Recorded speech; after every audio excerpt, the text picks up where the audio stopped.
Bismillahirrahmanirrahim. Assalamualaikum warahmatullahi wabarakatuh. Perkenalkan, kami dari kelompok 4 yang terdiri dari yang pertama Muhammad Tamujaya, NIM 4011-90333, yang kedua Vitalistiani 4011-90326, yang ketiga Yovita Sri Rezeki 4011-90328. Di sini kami akan menjelaskan tentang dana pensiun.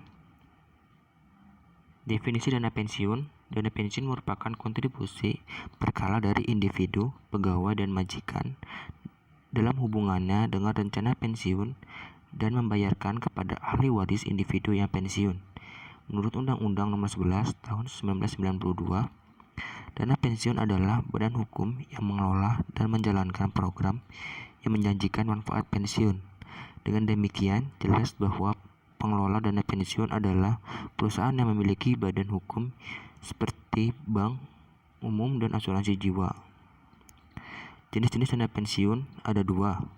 Yang pertama, dana pensiun pemberi kerja atau DPPK adalah dana pensiun yang dibentuk oleh orang atau badan yang memberikan karyawan selaku pendiri untuk menyelenggarakan program pensiun manfaat pasti atau program pensiun iuran pasti bagi kepentingan sebagian atau seluruh karyawan sebagai peserta dan menimbulkan kewajiban bagi pemberi kerja.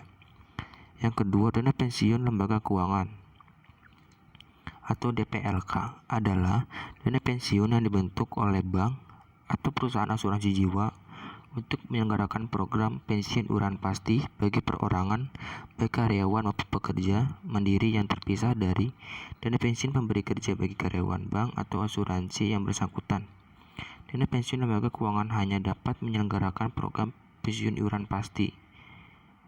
Bank atau perusahaan asuransi dapat bertindak sebagai pendiri dana pensiun lembaga keuangan dengan memenuhi ketentuan yang ditetapkan dengan peraturan pemerintah. Sumber peraturan dalam pengelolaan dana pensiun syariah. Yang pertama, menurut Undang-Undang Nomor 11 Tahun 1992 tentang dana pensiun. Yang kedua, Peraturan Pemerintah Nomor 76 Tahun 1992 tentang dana pensiun pemberi kerja. Yang ketiga, Peraturan Pemerintah Nomor 77 Tahun 1992 tentang dana pensiun lembaga keuangan. Yang keempat, Peraturan Menteri Keuangan Republik Indonesia Nomor 50/PMK.010/2012 tentang perubahan ketiga atas keputusan Menteri Keuangan Nomor 343/KMK/017/1998 tentang iuran dan manfaat pensiun. Yang kelima, Peraturan Otoritas Jasa Keuangan Negara Nomor 3/PJOK.05/2015 tentang investasi dana pensiun. Yang keenam, Fatwa Dewan Syariah Nasional Nomor 88/DSN/MUI/11/2013 tentang pedoman umum penyelenggaraan program pensiun berdasarkan prinsip syariah. Lalu dasar hukum menurut Al-Quran dan hadis. Dan menurut Al-Quran itu ada dari surat An-Nisa ayat 9 dan surat Al-Harsh ayat 18. Sedangkan dari hadis sendiri itu dari hadis Rasulullah SAW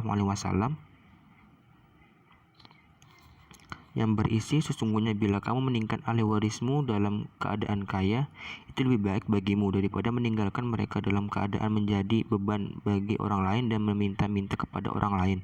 Hadis riwayat Bukhari. Lalu sejarah dan perkembangan dana pensiun. Secara faktual di Indonesia pada tahun 1995, dana pensiun yang menetapkan prinsip syariah ini hanya ada satu, yakni pensiun syariah yang dikeluarkan oleh PT Pencipal Indonesia. Pengelola hampir sama dengan pola tabungan, sementara pada tahun 1997 sudah terdapat beberapa perusahaan yang mengelola dana pensiun syariah, di antaranya Bank Muamalat Indonesia atau BMI, Manulif, dan Allianz.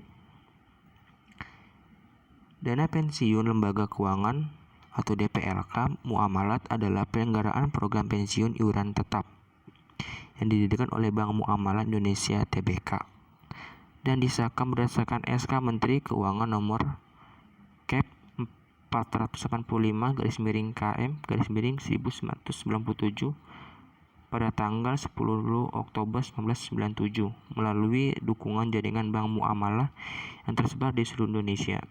DPLK siap memberikan layanan di setiap outlet BMI untuk pendaftaran, setoran maupun pembayaran manfaat pensiun di kemudian hari.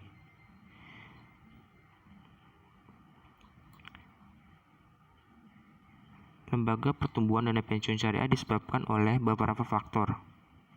Di antaranya keterbatasan regulasi, keterbatasan instrumen investasi, belum jelasnya model tata kelola dan pensiun syariah, serta kurangnya sosialisasi dan edukasi tentang pentingnya dana pensiun syariah. Yang selanjutnya lagi, asas dana pensiun. Asas dana pensiun yang pertama, asas keterpisahan kekayaan dana pensiun dari kekayaan badan hukum pendirinya. Artinya bahwa dana pensiun merupakan suatu badan hukum yang berdiri sendiri serta diurus dan dikelola oleh suatu badan pengurus yang terdapat di dalamnya, yang keseharusannya berdasarkan ketentuan yang ada dalam undang-undang. Yang kedua, asas penyelenggara dalam sistem pendanaan adalah mengharuskan penyelenggara program pensiun itu dilakukan dengan cara pemupukan dana yang dikelola secara terpisah dari kekayaan pendiri. Yang ketiga, asas pembina dan pengawas oleh pemerintah.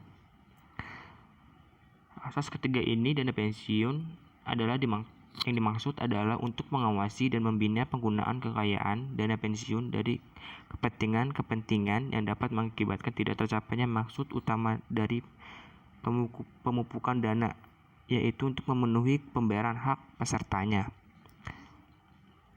Sedangkan yang keempat, ini asas kebebasan pembentukan dana pensiun. Artinya adalah memberikan kebebasan kepada pemberi kerja untuk membentuk atau tidak membentuk dana pensiun yang menjanjikan manfaat pensiun bagi karyawan. Dan tujuan dan fungsi dana pensiun. Tujuan penyelenggara dana pensiun dan penerima pensiun dapat dilihat dari 2 atau 3 pihak yang terlibat. Jika hanya 2 pihak, berarti antara pemberi kerja dan karyawannya sendiri. Sedangkan jika 3 pihak, yaitu pemberi kerja,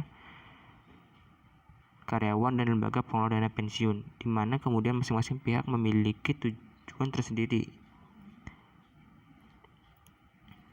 Akad dalam dana pensiun. Akad dalam dana pensiun yang pertama adalah akad hibah bin syart, yaitu akad hibah baru efektif berlaku apabila syarat-syarat tertentu terpenuhi. Yang kedua, akad wakalah bil ujrah, yaitu akad wakalah yang dengan mengambil imbalan atau upah.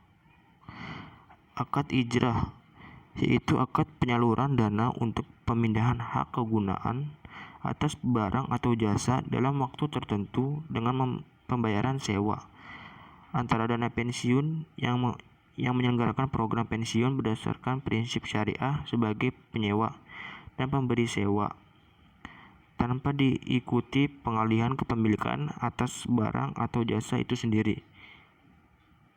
Selanjutnya, akad hibah, yaitu pemberian dana dari pemberi kerja kepada pekerja dalam penyelenggaraan pensiun.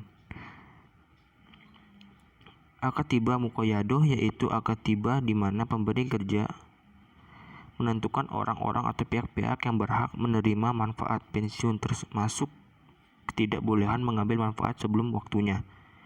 Akad mudharabah, yaitu akad kerjasama usaha antara dana pensiun syariah dengan pihak dana pensiun syariah sebagai sihibul mal, pihak lain sebagai mudharib. Keuntungan dibagi sesuai nisbah yang disepakati, sedangkan kerugian dibebankan kepada dana pensiun syariah. Apabila kerugian tersebut terjadi bukan karena kelalaian pengelola. Mekanisme DPLK syariah. Yang pertama, peserta merupakan perorangan atau badan usaha. Yang kedua, usia minimal 18 tahun. Yang ketiga, usia minimal 18 tahun atau telah menikah. Yang keempat, mengisi formulir pendaftaran kepesertaan DPLK syariah. Yang kelima,